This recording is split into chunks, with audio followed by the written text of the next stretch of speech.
at a reclamation site for which the soil strata are shown in figure, a 3-meter thick layer of a fill material is to be laid instantaneously on the top surface. If the coefficient of volume compressibility for the clay is 2.2 into 10 to the power minus 4 meter square per kilonewton, the consolidation settlement of the clay layer due to placing of fill material will be. I have forgotten to show the groundwater table position, and the groundwater table position is here.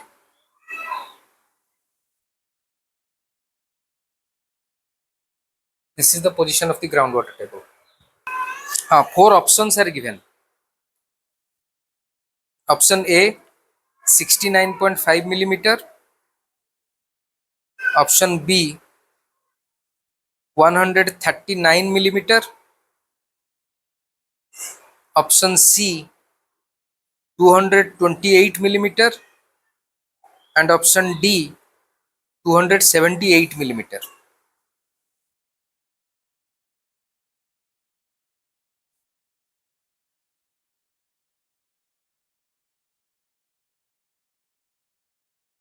How to solve it?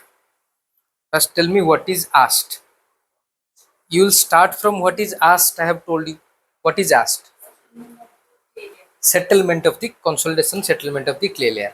Clay कहाँ पे है? यहाँ पे the bottom most layer. ये fill तुम लोग बाद में डाले हो.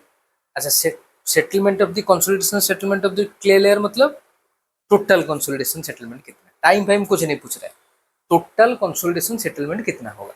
सो टोटल कंसोलिडेशन सेटलमेंट के लिए what is the expression we have? Del H is equals to, yes, in terms of MV, क्योंकि तुमको volume of coefficient of volume compressibility दिया हुआ है. तो what you will do, MV into H naught into del sigma bar. Del sigma bar मतलब यहाँ पे देखो जो चेंज इन प्रेशर हुआ है that is del sigma bar. तुमको जो पूछेगा what is the settlement due to a particular loading, एक स्ट्रक्चर दे दिया, कुछ फिल मटेरियल दे दिया, कुछ भी दे दिया, एग्जिस्टिंग से कुछ ज्यादा स्ट्रेस तुमको दे रहा है, तो एग्जिस्टिंग से कुछ ज्यादा प्रेशर आएगा, तुमको पूछेगा कितना कंसोलिडेशन सेटलमेंट है, मतलब what is the total settlement due to primary consolidation, that is what you have to calculate. तो that is given by delta H, we are taking it as delta H. तो delta H के लिए expression हमारे पास क्या है, M B into H naught into del sigma bar. Del sigma bar क्या है, जो एडिशनल प्रेशर है. So what is the additional pressure here? The fill material. Yes. So the additional pressure is del sigma bar is equals to 21 into 3 is equals to 63 kilonewton plus kilonewton per meter square. क्योंकि water table यहाँ पे है, so we will take the bulk unit weight, not the submerged unit weight. Now we will calculate delta H as MV. How much is MV? Then you can calculate. MV value is given, H naught value is given, just a multiplication. MV कितना दिया हुआ है? 2.2 into 10 to the power minus 4 meter square per kilonewton. So we don't have to do anything there. And H naught is the thickness of the clay layer, right? So that is your 10 meter into 63. So this will give you the result. That is 139 mm. 138 point something, but according to your options it is 139. So 139 mm. Very good. Did you understand that? Why couldn't you solve it? हाँ कौन confuse है मत कह. हाँ तुमको जिते पचार consolidation settlement केते हबो माने तुमको बाहर करियर अछि total settlement due to primary consolidation केते, हाउ मच, राइट. टाइम रो पार्ट असला माने you will go for time factor, right. A water tank is to be constructed on the soil deposit as shown in the figure. A circular footing of diameter 3 meter and depth of embedment 1 meter has been designed to support the tank. The total vertical load to be taken by the footing is 1500 kilonewton.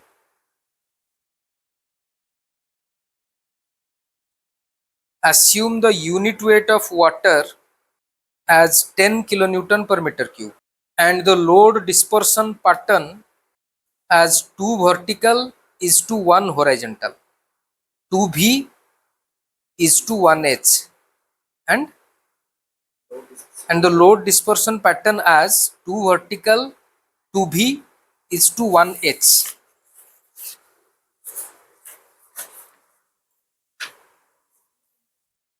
Now load dispersion pattern is 2V is to 1H. I will explain it to you what it means. This is a new type of problem that also comes in your exam and we'll discuss it now. First you write down the question.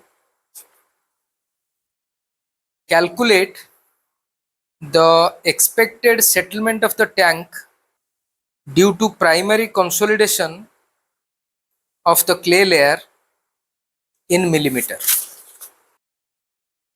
Now I will have to explain some things to you that we have not yet explained. जब तुम्हारा clay layer होता है, मान लो the thickness of the clay layer is very less, right? So you can consider the entire clay layer as a whole and you can calculate whatever load is coming onto it and you can calculate the total settlement, that is the total primary consolidation. But suppose the clay layer is very thick, okay, like in this case it is 10 meters thick. Just imagine at the beginning of the clay layer here, that is here where the clay layer is just beginning, sand layer is ending, clay layer is beginning. There you have some overburden pressure, right? And that overburden pressure is being caused by silty sand and this sand. Now as you move down from this layer, apart from the overburden pressure exerted by these two sand layers, suppose I consider this layer here,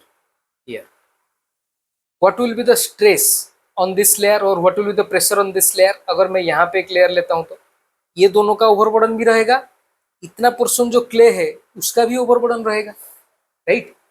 ये तो रहेगा ही रहेगा. नीचे जैसे जाते जाओ तुम, as you move on downwards, the depth of this clay layer will also increase. तो इन दोनों लेयर के जो ओवरबर्डन प्रेशर है उसके साथ ये जितना डेप्थ बढ़ता जाएगा उसका भी ओवरबर्डन प्रेशर आता जाएगा. मतलब जो स्ट्रेस है that keeps varying along the depth of the clay layer. That is the point. Starting from the surface of the clay layer to the bottom of the clay layer, the pressure that is acting at any level keeps on varying with depth. Getting my point? So जब ऐसा case हो जाए तो तुमको for the sake of calculating consolidation, you will consider the stress level at the mid depth of the clay layer. Are you getting my point? इसी diagram को बस यहाँ पे ड्रॉ कर रहा हूँ, a similar diagram. Suppose you have many strata here, ये एक है, ये एक है, ये एक है, और यहाँ पे मान लो नीचे पे क्ले है. क्ले ऊपर भी रह सकता है, the same idea is applicable. Suppose this is your clay layer. Above that you have 1, 2, 3 layers. All the 3 layers will be exerting pressure on this clay layer, and as the depth is increasing, इसका खुद का भी pressure, जो portion जो level लोगे उसके ऊपर जो पोर्शन है उसका भी प्रेशर नीचे वाले पोर्शन के ऊपर आएगा. So what you will do in calculating your consolidation settlement, you need an effective stress और the pressure at any particular level. वो लेवल कहाँ पे लोगे? You will take at the mid depth of the clay layer. If this depth is h by 2, h by 2 में तुम्हारा जितना भी pressure आएगा, that pressure you will take for calculating your consolidation and any other purpose. Consolidation का settlement हो या कोई भी कैलकुलेशन तुमको करना हो, तो ये क्ले लेयर का जो मिडिल होगा वहां पे जितना स्ट्रेस है वो तुम लोगे। वहां पे कितना स्ट्रेस होगा बताओ, how much stress will be there? The stress at this layer will be because of the layer 1, layer 2, layer 3 and half thickness of the clay layer। इसका भी प्रेशर लेना है, ये हाफ थिकनेस का भी प्रेशर लेना है और उसको इस मिड लेवल पे लेना है। सारे कैलकुलेशन तुम्हारे इस मिड लेयर पे जो प्रेशर आ रहा है उसको लेके किया जाएगा, right? Now that is one part of the discussion. Second part is the load dispersal part. What is load dispersal? पहला वाला पार्ट समझ में आ गया, क्या करना है? क्ले लेयर के मिड डेप्थ पे ही प्रेशर तुमको कैलकुलेट करना है। Done. Now we will talk about dispersion of pressure. Dispersion of pressure का क्या मतलब होता है? Now let us say we have a soil profile like this, let's say like this,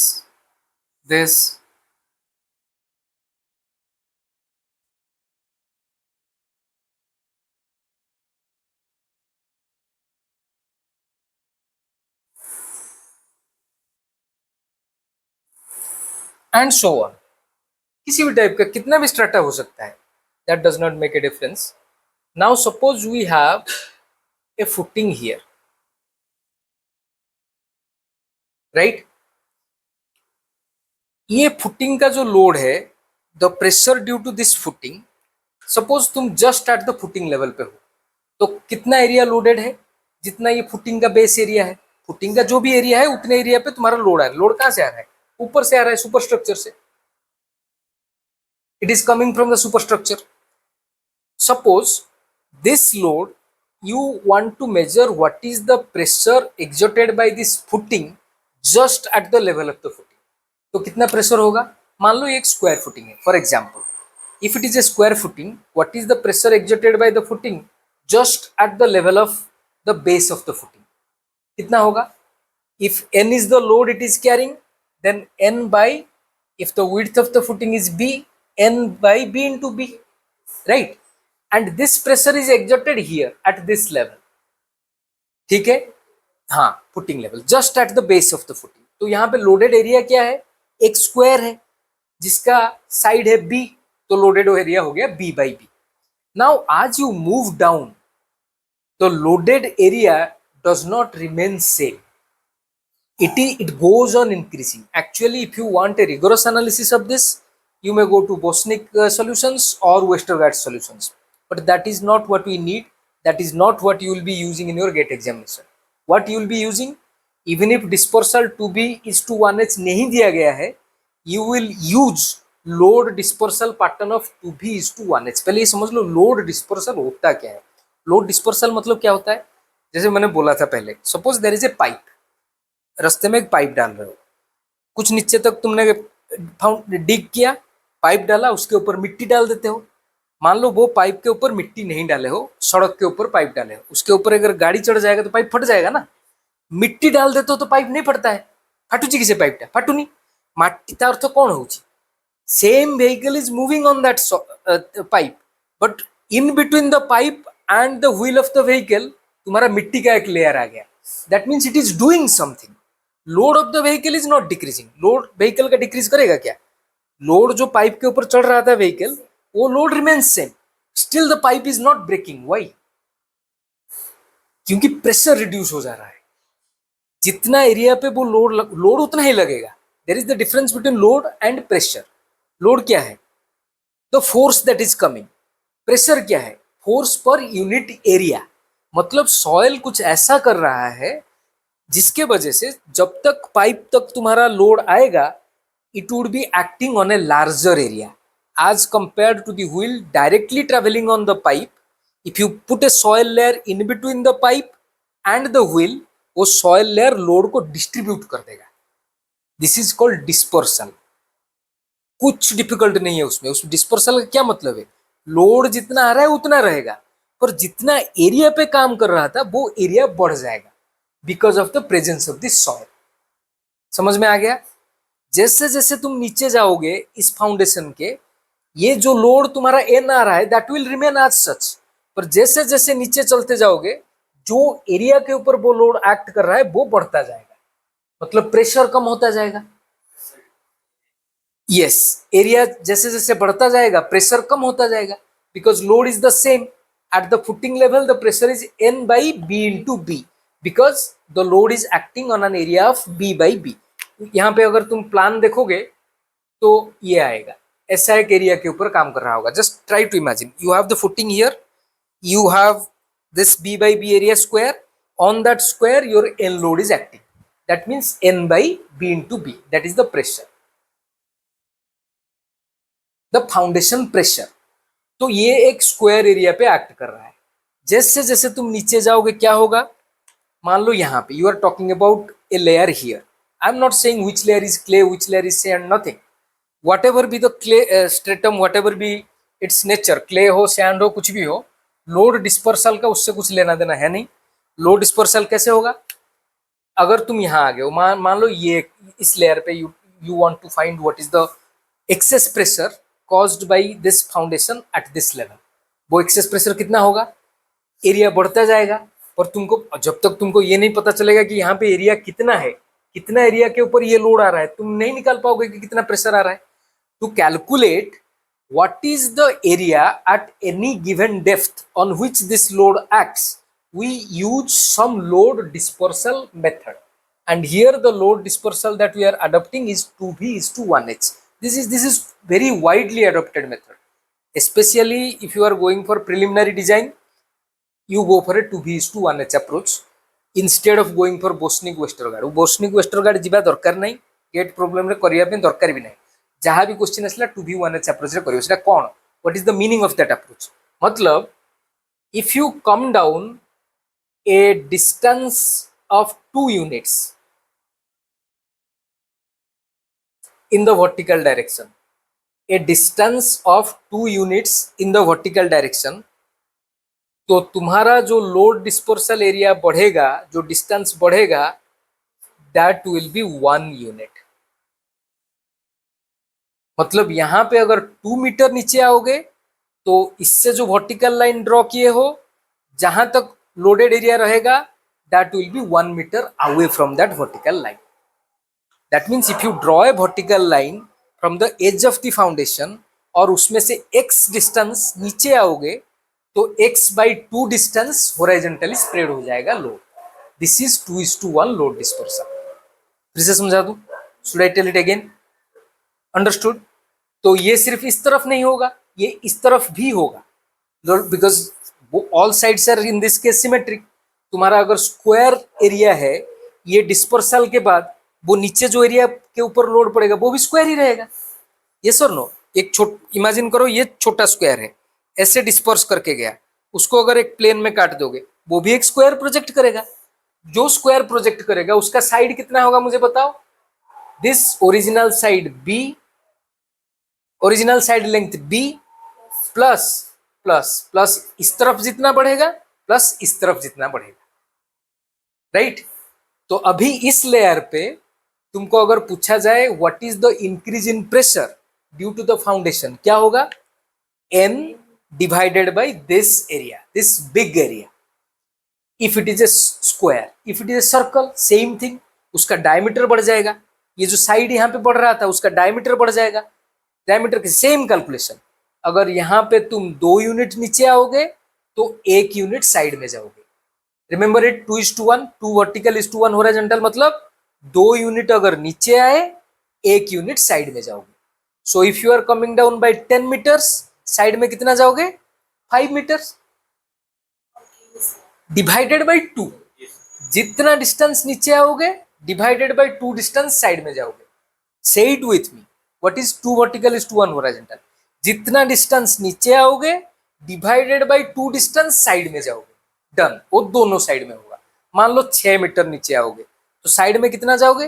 3 metre इस तरफ जाओगे, 3 मीटर इस तरफ जाओगे। तो अगर इसका ओरिजिनल विड्थ था b, अगर 6 मीटर नीचे तुमको चाहिए कितना प्रेशर है तो कितना होगा? b plus 3 plus 3। 6 मीटर नीचे आ रहे हो मतलब साइड में गए 3 मीटर, इस साइड में गए 3 मीटर, मतलब हो गया 6 मीटर। और तुम्हारा b plus 3 understood. This is, पहले समझ गए what is the meaning of load dispersal. क्या है load dispersal? Yes, continuous with increasing depth your load goes the area on which the load acts goes on increasing, यही होता है load dispersal. Clear? सो 2:, अगर कोई तुमको दिया भी नहीं है 2 vertical is to 1 horizontal, you will always adopt 2 vertical is to 1 horizontal. अगर कुछ अलग दिया हुआ है, मान लो तुमको दे दिया, सुनो इधर पे, अगर तुमको दे दिया 2.5 वर्टिकल इज टू 1.5 हॉरिजॉन्टल, तो क्या करोगे? 2.5 वर्टिकल देगा नहीं, but I am just giving you an example. अगर मान लो दिया 2.5 वर्टिकल इज टू 1.5 हॉरिजॉन्टल, क्या करोगे? 2.5 यूनिट अगर नीचे आओगे तो 1.5 यूनिट साइड में जाओगे, that's it, nothing more. So there are two things that we learn today. One, तुमको जो लोड लेना है, एक्सेस लोड लेना है, वो क्ले लेयर के मिड डेप्थ पे लेना है, डन, नंबर 1। नंबर 2, जो भी additional load because of the structure आएगा, सर्कुलर हो, स्क्वायर हो, जिस भी टाइप का फुटिंग हो, उसको तुमको डिस्पर्स करना है। और ये जो मॉडिफाइड विड्थ निकालना है वो कहां पे निकालना है? वही मिड डेप्थ लेयर पे ही निकालना है, done. Now try solving this question.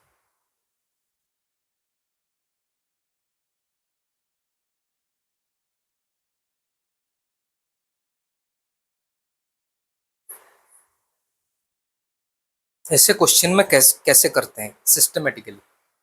I will have to give you the algorithm to solve this question systematically so that your thinking time is reduced.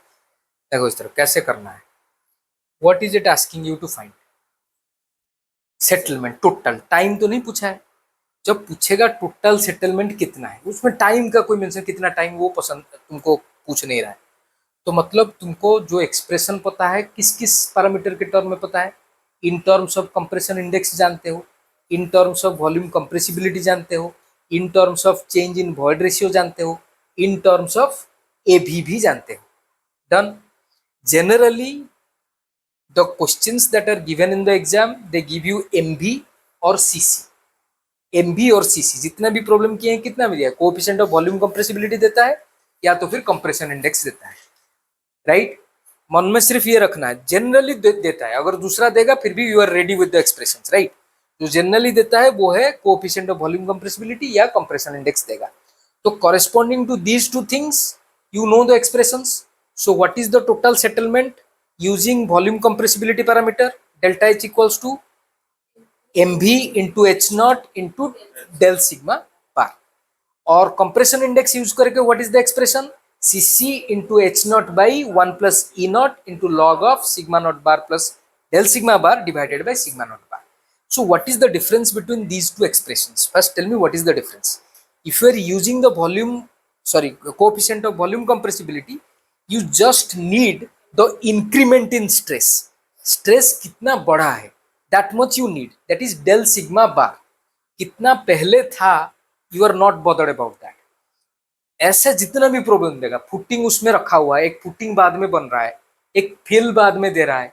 देखें इस टाइप का क्वेश्चन, हम यहाँ पे ये एक फुटिंग बना रहा है वाटर टैंक के लिए हो, जिसके लिए हो, और उससे पहले भी प्रॉब्लम देखा है, एक सॉइल लेयर है, उसके ऊपर एक फिल डाल दिया, जो भी है।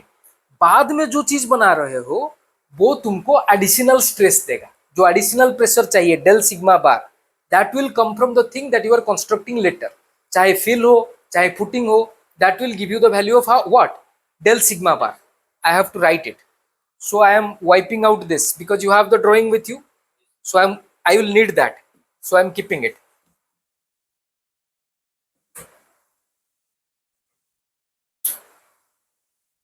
याद रखो, जो एक्सप्रेशन जब तुम यूज करते हो, del h is equals to mv into h naught into del sigma bar. In this expression del sigma bar जो एडिशनल प्रेशर है, फिल डाल दिए तो उसके वजह से एडिशनल प्रेशर क्या होगा? Depth of the fill into its unit weight. अगर फुटिंग डाल दिए तो एडिशनल प्रेशर क्या होगा? The load that is supported by the footing divided by the area of the footing, right. और ये एडिशनल प्रेशर तुमको कहाँ लेना है? क्ले लेयर के मिड डेप्थ पे लेना है, राइट। अगर इस एक्सप्रेशन को यूज कर रहे हो, अगर ये एक्सप्रेशन नहीं यूज हो रहा है, if you are using the expression, the compression index expression, that is Cc into H naught divided by 1 plus E naught into log of sigma naught bar plus del sigma bar divided by sigma naught bar. Yes, तो इस expression में क्या है, तुमको जो additional stress del sigma बार है वो तो चाहिए ही चाहिए, दैट इज देयर, फुटिंग से आया, फील्ड से आया, जहां से भी आया, ये डेल सिग्मा बार तो चाहिए ही चाहिए। उससे पहले जो इन सिटू स्ट्रेस था, in terms of effective stresses, sigma naught bar, वो भी चाहिए। ऊपर के एक्सप्रेशन में ये सिग्मा नॉट बार नहीं चाहिए। That is the difference between these two expressions. तो कौन सा एक्सप्रेशन चूज करोगे, जो पैरामीटर तुमको दिया हुआ है, कोएफिशिएंट ऑफ वॉल्यूम कंप्रेसिबिलिटी दिया हुआ है, you will B choosing this expression. तुमको कंप्रेशन इंडेक्स दिया हुआ है, you will B choosing this expression.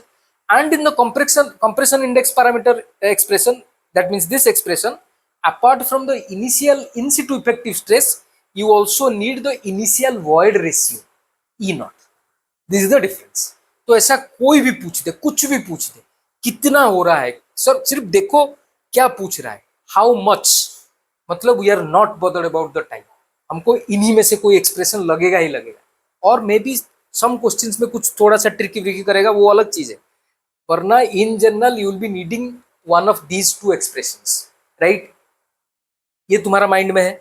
अभी तुमको मैं बोल दिया, अगर या इसमें क्या दिया हुआ है, कंप्रेशन इंडेक्स दिया हुआ है, क्या दिया हुआ है, ऑब्वियसली देखा, क्योंकि इतना लेयर दिया हुआ है, वो इतना ही has taken so much of trouble to formulate so many layers. तुम्हारा अगर सिर्फ इंक्रीमेंट में काम हो जाएगा तो वाटर टेबल दे के, लेयर दे के, वो जो क्यों किया है, उसका तो उसका लेबर वेस्ट हो जाएगा ना, वो तुमको मल्टीप्लाई करवा के ही छोड़ेगा, उसका पर्पस है you multiply. What else are you doing, it is just a matter of multiplication. और क्या है बताओ, वो क्वेश्चन क्या है, फिर से लेयरिंग मुझे बताओ क्या क्या लेयर है, अभी हम देखेंगे उसको कैसे सॉल्व करते हैं।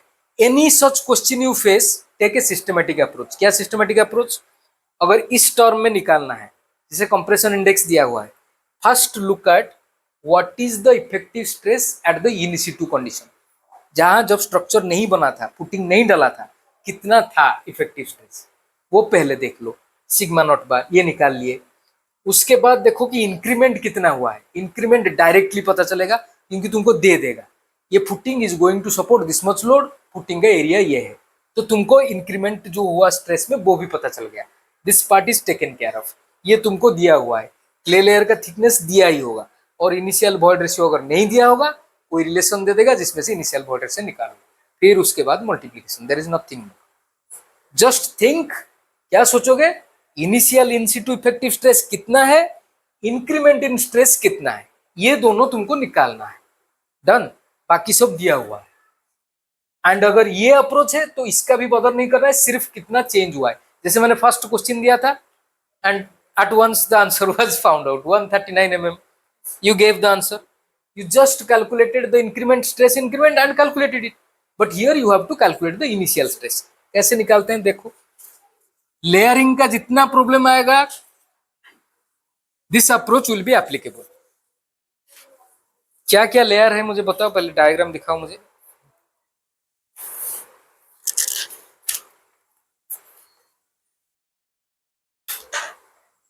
हाँ, मैंने इसको तो मिटा दिया, ये बोलने वाला था।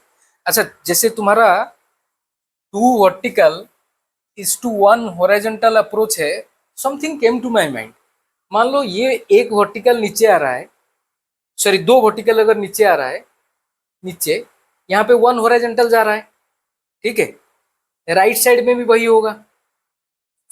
अगर ये 2 आ रहा है, 2 यूनिट, तो ये 1 यूनिट जा रहा है, राइट साइड में भी 1 यूनिट जा रहा है, मतलब दोनों मिला लोगे तो 2 ही यूनिट हुआ ना। तो जो इंक्रीमेंट होगा, मतलब चेंज इन लेंथ होगा, that is equals to the depth. तो कैलकुलेट करने का भी जरूरत नहीं है ना। अगर 10 मीटर नीचे आते हो और ओरिजिनल फुटिंग का डायमेंशन है मान लो 5 मीटर है, अगर 10 मीटर नीचे आ जाओगे, नीचे जो लोडेड एरिया रहेगा उसका डायमेंशन क्या होगा, 15, 5 + 10। आ गया समझ में ना, दोबारा समझा दू, you have understood that, fine. Now we will look at the layers. This thing just came to my mind, so I thought maybe I should tell you. So what are the layers?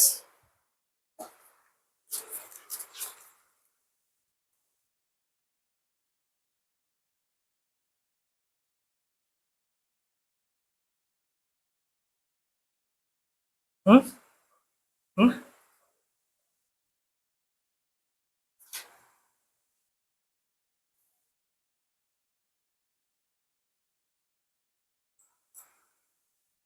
This is your 2 metre,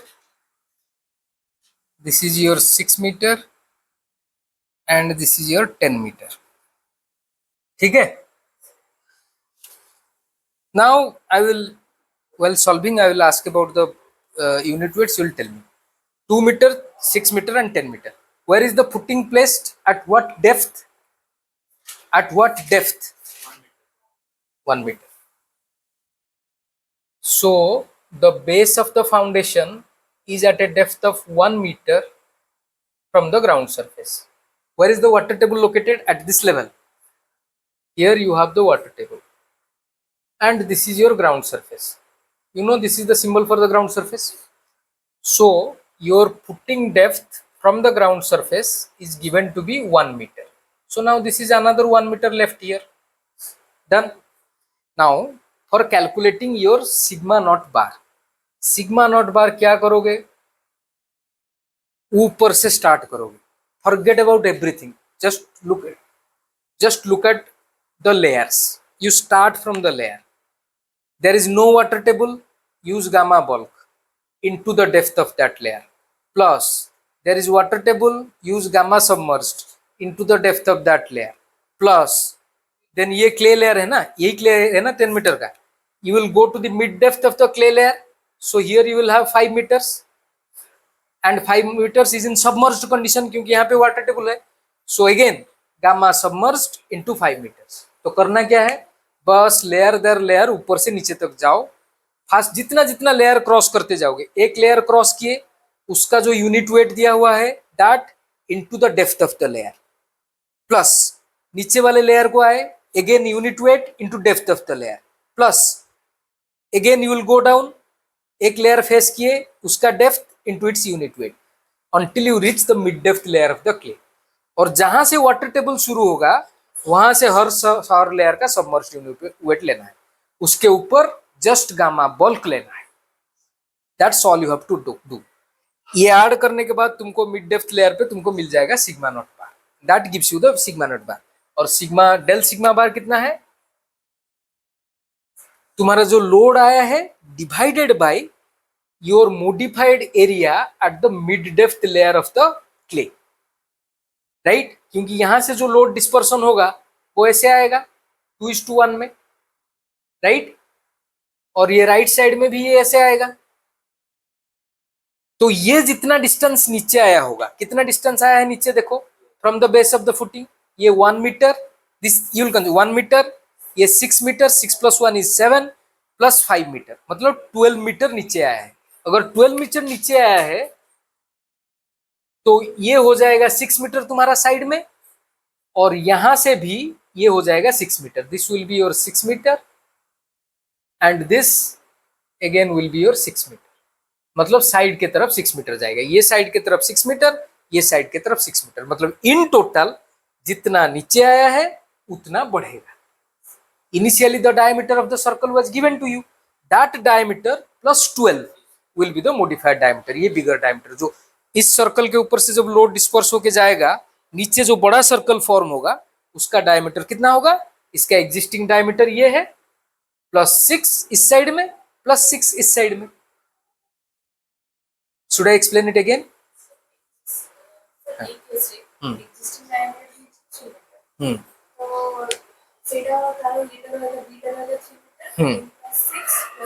हाँ नहीं, तुम सोच रहे हो कि 2 भी दिया हुआ है मतलब 2 × वर्टिकल. नो, 2 भी 1h मतलब वर्टिकल और हॉरिजॉन्टल का रेशियो है 2:1. इट इज नॉट 2 भी 1h. ये इसलिए लिखा हुआ है 2 भी 1h क्योंकि वर्टिकल और हॉरिजॉन्टल का रेशियो जानने के लिए ना. नहीं तो तुम पूछोगे कि इस साइड में वर्टिकल है उस साइड में वर्टिकल है, इसलिए. हाँ, उल्टा हो सकता है. 12 add ହେଇଯିବ, because you see if you are moving 2 units down you have to move 1 units to the side. So तुम अगर 12 यूनिट नीचे आ रहे हो तो इस साइड में कितना जाओगे, 6 यूनिट्स. यहाँ पे यूनिट क्या है, मीटर है. 12 मीटर नीचे आया मतलब लेफ्ट साइड में 6 मीटर एक्सपांड करेगा. राइट साइड में भी वही 12 मीटर आया है, राइट साइड में भी 6 मीटर एक्सपांड करेगा, तो टोटल एक्सपांशन कितना है 12 मीटर। पहले से था 3 मीटर, एक्सपांड किया 12 मीटर, मतलब मॉडिफाइड डायमीटर क्या हो गया 15 मीटर, राइट। तो इससे पता चल रहा है कि जितना तुम नीचे आओगे इन टोटल तुम्हारा मॉडिफिकेशन उतना ही होगा, दोनों साइड मिला दोगे तो देखो ना, इस साइड में 6 गया, उस साइड में 6 गया, कितना गया इन टोटल, ज्यादा कितना हुआ 12, तो 12 तो नीचे आए हो, done.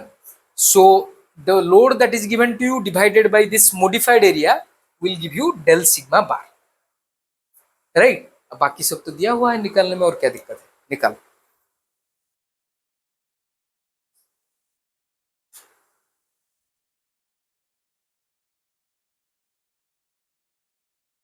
What is the value of sigma naught bar you are getting? Did you take the gamma submerged? Let these mistakes happen. As I told you, mistakes are beautiful things. उसको होने दो और उसमें अंडरलाइन करके लिखो, this is why it was wrong. Gamma submerged, हाँ, instead of gamma submerged I took gamma bulk, ये लिखो वहां पे। तो गामा सबमर्ज्ड कहाँ लेना है, जो भी लेयर वाटर टेबल के नीचे है उसके लिए गामा सबमर्ज्ड, जो ऊपर है उसके लिए गामा बल्क। अब बस ऐड करते जाना है, gamma bulk into depth plus gamma submerged into depth, as the case may be. So sigma naught bar कितना आएगा 118। Top layer gamma bulk is 15 kilo newton per metre. So what is the diameter of the effective circular area at the mid depth layer of the clay layer? 15 metre, 3 metre original diameter है और 6 दो side में extension होगा, तो 3 + 6 + 6 it is 15। और कहाँ पे ले रहे हो, mid depth of the clay layer पे। 8.488 डेसिमल के बाद 3 प्लेसेस को रखो। किसी की असुविधा होची?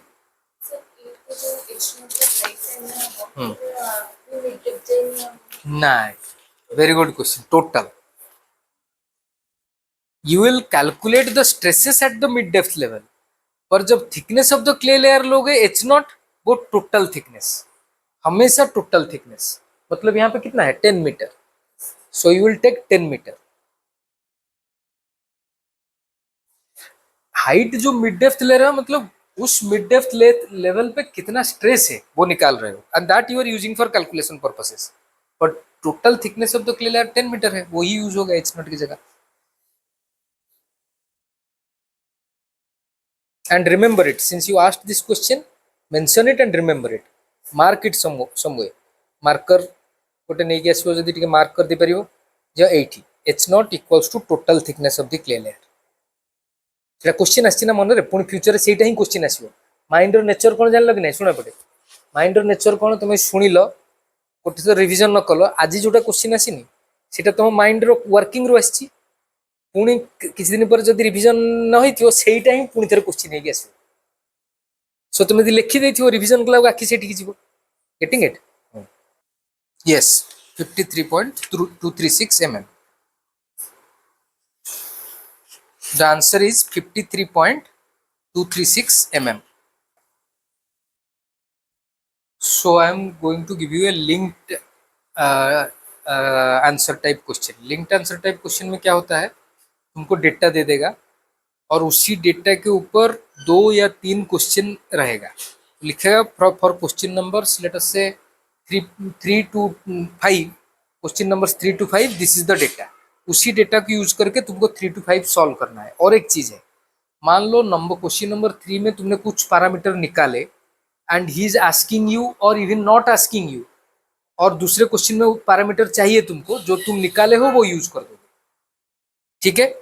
अगर उस पैरामीटर का जरूरत पड़ता है कोई नेक्स्ट क्वेश्चन में, you will use those parameters that you have calculated in the previous questions. So this is the basic idea of linked answer questions.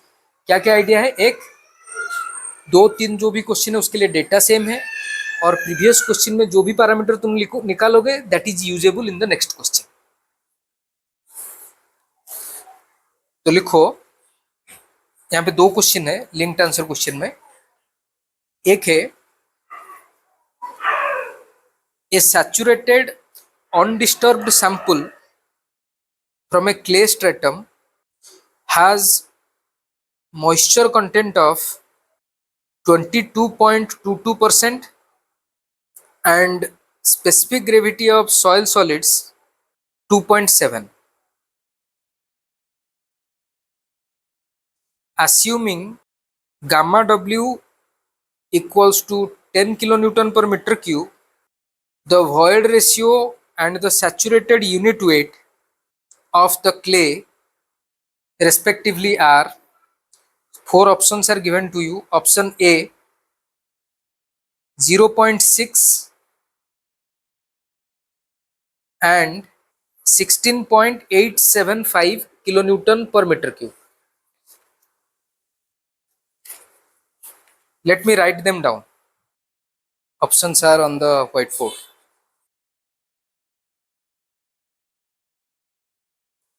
Don't be stressed out at all. Whatever time is being required, take it.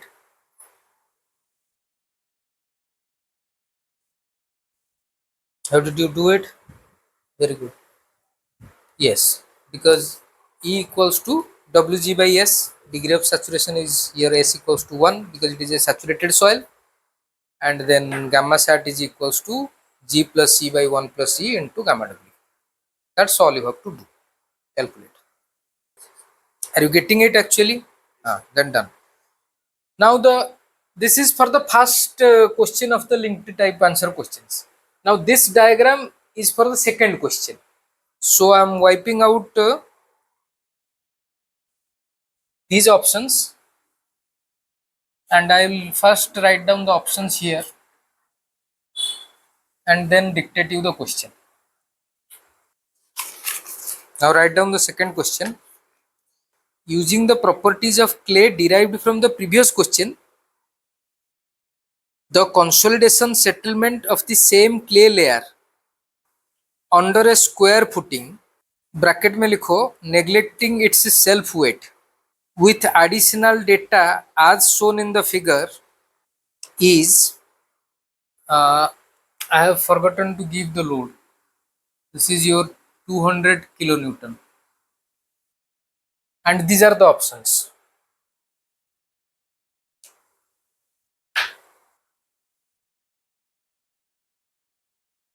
इसमें तो करना कुछ है नहीं, direct देखो compression index का वाला formula लगेगा. सिग्मा नॉट बार निकालो, डेल सिग्मा बार निकालो, और निकालना कहाँ पे है? Mid depth of the clay layer.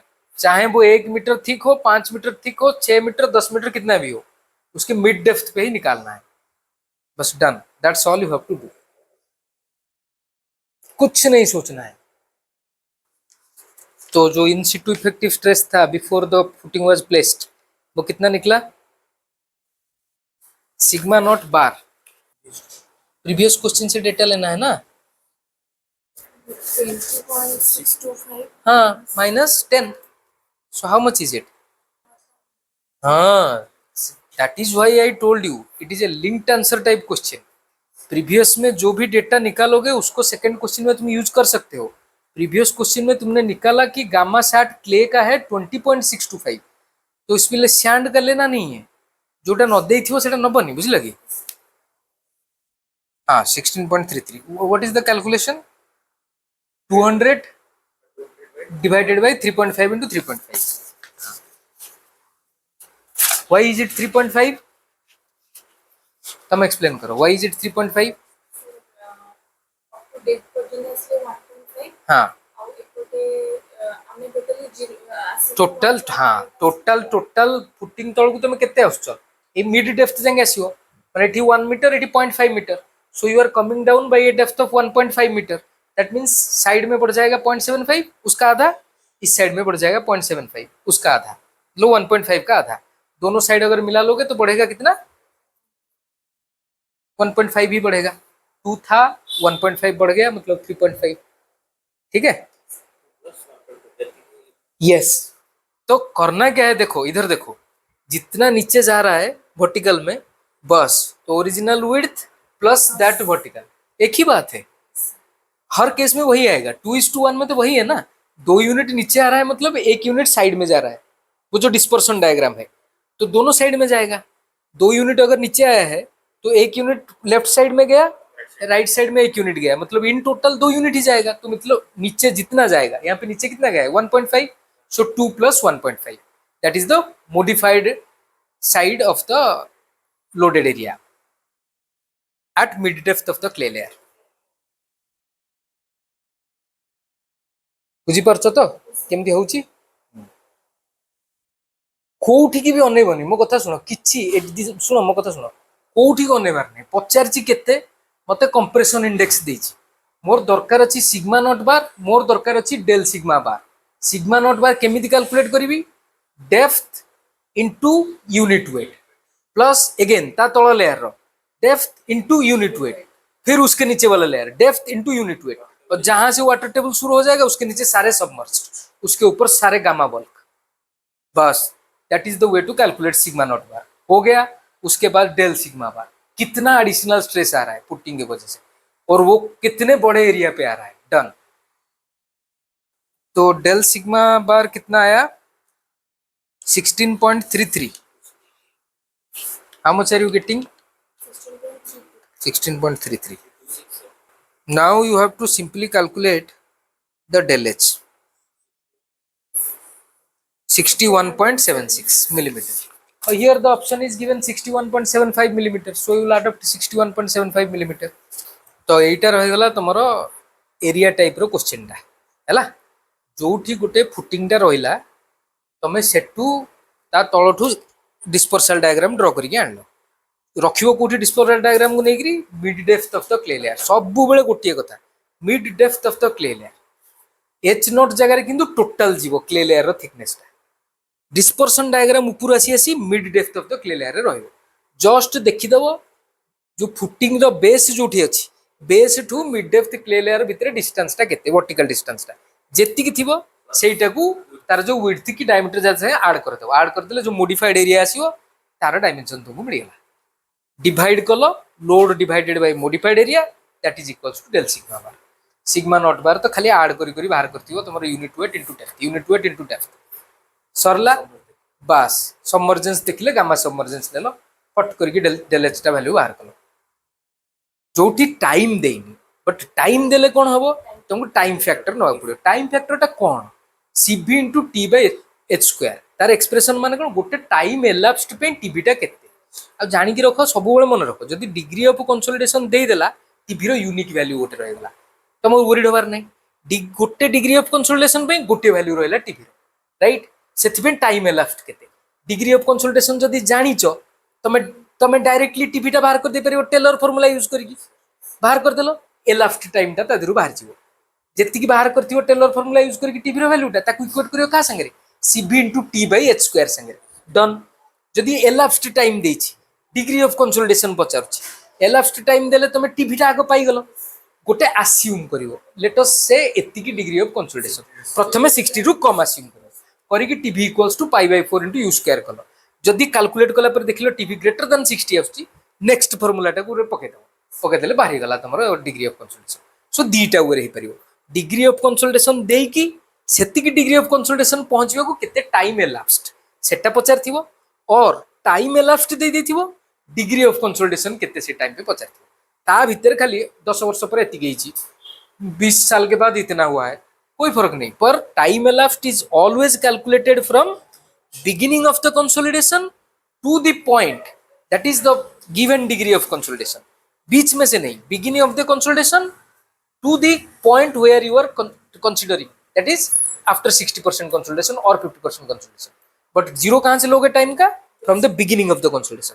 अगर चाहिए कि एक्स्ट्रा टाइम कितना चाहिए, अभी 40 mm हो गया और 20 mm होने के लिए कितना, 40 mm के लिए पहले क्या निकालोगे, कितना डिग्री ऑफ कंसोलिडेशन हो गया है, उसके लिए निकालोगे कितना डिग्री ऑफ कंसोलिडेशन हो गया है। टाइम एलाप्स्ड पूरा बिगिनिंग से एंड तक, देन टाइम एलाप्स्ड बिगिनिंग से जो इंटरमीडिएट पोजीशन था, दोनों को सब्ट्रैक्ट करना है। Understood? This is all you have to do in consolidation problems.